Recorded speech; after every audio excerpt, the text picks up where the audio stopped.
നമ്മുടെ വായനശാല കെട്ടിടം ഔപചാരികമായി ഉദ്ഘാടനം ചെയ്ത് സംസാരിക്കുന്നതിന് വേണ്ടി ഇവിടെ എത്തിയിട്ടുള്ളത് നമ്മുടെ എല്ലാം പ്രിയപ്പെട്ട ഫാദർ ശ്രീ ഡേവിസ് ചെറുമൽ എന്ന നമ്മുടെ പ്രിയപ്പെട്ട ഡേവിസ് അച്ഛനാണ്. അദ്ദേഹത്തെ കുറിച്ച് ഒരു ഔപചാരികമായ ഒരു വിവരണത്തിന്റെ ആവശ്യം ഉണ്ടെന്ന് തോന്നുന്നില്ല. എല്ലാ ദിവസവും പത്രമാധ്യമങ്ങളിൽ നിറഞ്ഞു നിൽക്കുന്ന ഒരു മുഖമാണ് അദ്ദേഹം.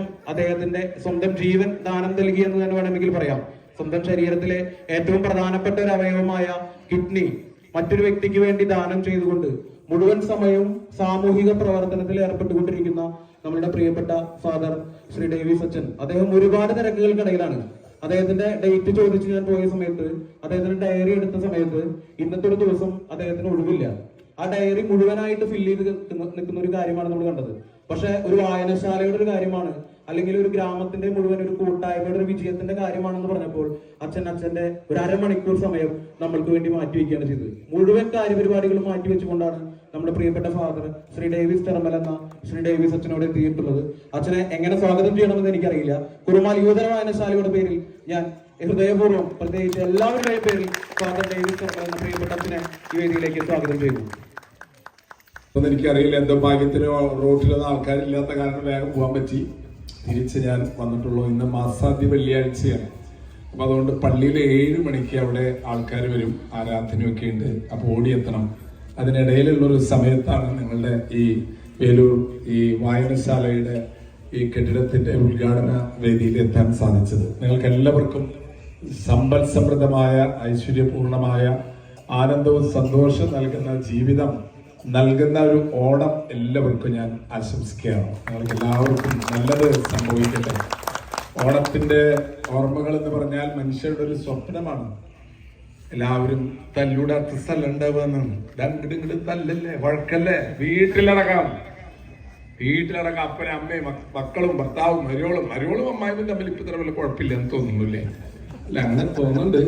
മറ്റത് എപ്പോഴും അമ്മായിമ്മ മരുവോളായിട്ടാണ് നമ്മള് ഈ തല്ലും വഴക്കൊക്കെ കേൾക്കാം. പക്ഷെ ഇപ്പൊ അതൊക്കെ വിട്ടുപോയി. ഇപ്പൊ എല്ലാവർക്കും തല്ലൂടാന്നുള്ളൊരു സ്വാതന്ത്ര്യത്തിലേക്ക് എല്ലാവരും എത്തിയിട്ടുണ്ട്. അപ്പൊ നല്ല ഈ ഗ്രാമത്തിന്റെ പ്രത്യേകത എന്താ വെച്ചാല് നമ്മുടെ വഴക്കുകളും പ്രയാസങ്ങളൊക്കെ ഒരു ദിവസം നിൽക്കുള്ളൂ. അത് കഴിയുമ്പോൾ അവസാനിക്കും. അത് വീട്ടുകളിലൊക്കെ മറ്റു വലിയ സ്ഥലങ്ങളിലൊക്കെ ആകുമ്പോൾ വഴക്കുകൾ അങ്ങോട്ട് തുടങ്ങിക്കഴിഞ്ഞാൽ ഇപ്പൊ യുദ്ധം നടക്കണ പോലെയാണ്. റഷ്യ യുക്രേഷ്യ 1 വർഷം 2 വർഷം 3 വർഷമൊക്കെ പോലെ ഇങ്ങനെ നിൽക്കും. അതിൽ കിട്ടും ചില പേജുകളിലെ ചില വരികൾ. ആ ഒരൊറ്റ വരി മതി ആ പുസ്തകത്തിന് വിലമതിക്കാൻ. ലോകത്തിലെ മനുഷ്യരോട് പറയുന്നത് ഇങ്ങനെയാണ്: ഒന്നുകിൽ നിന്റെ ജീവിതം മരിച്ചു കഴിയുമ്പോ നിന്റെ ജീവിതം ഒരു പുസ്തകമായിട്ട് എഴുതുക ആരെങ്കിലും, അല്ലെങ്കിൽ ജീവിച്ചിരിക്കുന്ന കാലത്ത് നീ ഒരു പുസ്തകം എഴുതുക. മറക്കില്ല നിന്നെ ആരും. അപ്പൊ ഏതാ നമ്മള് ചെയ്യാൻ പോണേ? ജീവിച്ചിരിക്കുമ്പോ എഴുതാനാണോ അതോ മരിച്ചു കഴിഞ്ഞിട്ട് നിങ്ങളെ കുറിച്ച് എഴുതാനാണോ? എന്താ പരിപാടി? മരിച്ചു കഴിഞ്ഞിട്ട് ആരെങ്കിലും എഴുതിയോട്ടെ അച്ഛോ. അങ്ങനെ അധികം ആൾക്കാർ എഴുതില്ല.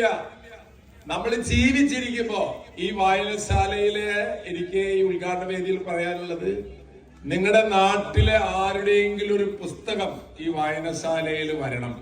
ഇപ്പൊ വല്ലവരും എഴുതിയുള്ള പുസ്തകമല്ലേ വെച്ചിട്ടുള്ളത്. അപ്പൊ അതുകൊണ്ട് ഇന്ന് ആരെങ്കിലും ഒരാള് തീരുമാനിക്കുക, അതല്ല കിട്ടുള്ള കാര്യമുള്ളൂ, ഒരു പുസ്തകം ഞാൻ എഴുതും. പുസ്തകം എഴുതാൻ ഒരാള് പത്രം വായിക്കുന്ന ആളോ നമ്മൾ പറഞ്ഞല്ലോ, എല്ലാ ദിവസവും പത്രം വായിക്കും.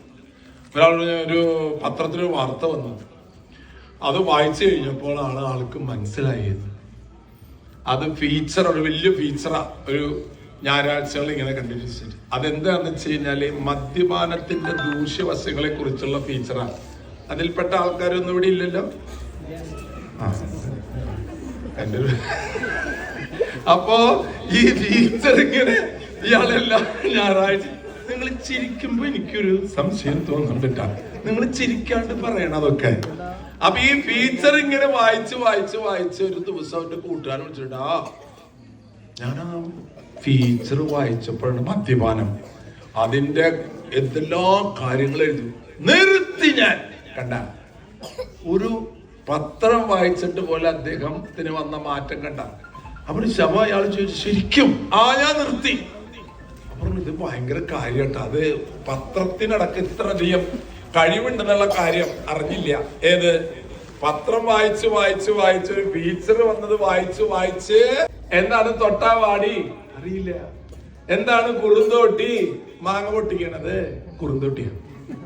അവര് വിചാരിച്ച് മാങ്ങ പൊട്ടിക്കണ കണ്ടോ. എന്താണ് കുറുന്തോട്ടി? ഇതൊന്നും അല്ല. എന്താണ് ദന്തപ്പാല?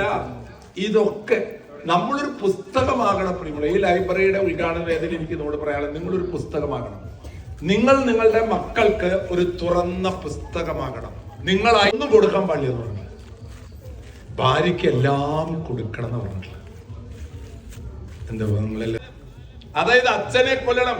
അച്ഛൻ മകൻ വലുതായി കഴിയുമ്പോൾ ഇനി മകന്റെ പേരില് അച്ഛൻ അറിയണം. കളക്ടറുടെ അച്ഛൻ, ഡോക്ടറുടെ അച്ഛൻ എന്നറിയണം.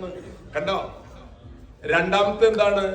അമ്മയ്ക്ക് ഒന്നും കൊടുക്കാൻ പാടില്ലെന്ന്. അത് ശരിയില്ല കേട്ടോ. നിങ്ങളുടെ അഭിപ്രായം അമ്മയ്ക്ക് എന്തെങ്കിലും കൊടുക്കാൻ പാടില്ലെന്ന് അത് ശരിയാണോ? അത് ശരിയാണോ? ശരിയാണ്. എന്താ അതിന്റെ അർത്ഥം? അമ്മയ്ക്ക് ഒന്നും കൊടുക്കരുത്. എന്താ അതിന്റെ അർത്ഥം എന്നറിയോ? ഞാൻ ആക്കണം.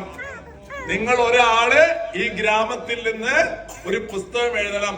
ആ എഴുതുന്ന ആൾ എന്നെ കോണ്ടാക്ട് ചെയ്യണം. അതിന്റെ അവതാരിക ഞാൻ എഴുതി തരും നിങ്ങളുടെ പുസ്തകത്തില്. അതാരാ?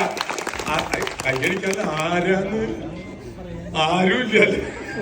അതുകൊണ്ട് ഒരാളെ എഴുതലട്ട. നമ്പർ 1. നമ്പർ 2, മാസത്തിൽ ഒരിക്കൽ നിങ്ങളൊരു പുസ്തകം വായിക്കണം. നിങ്ങളുടെ അറിവ് തന്നെ വളരില്ല പ്രിയമുള്ളവർ. തന്നെ ഒരു അറിവ്, പത്രം വായിച്ചോണ്ടൊന്നും അറിവ് വളരില്ല.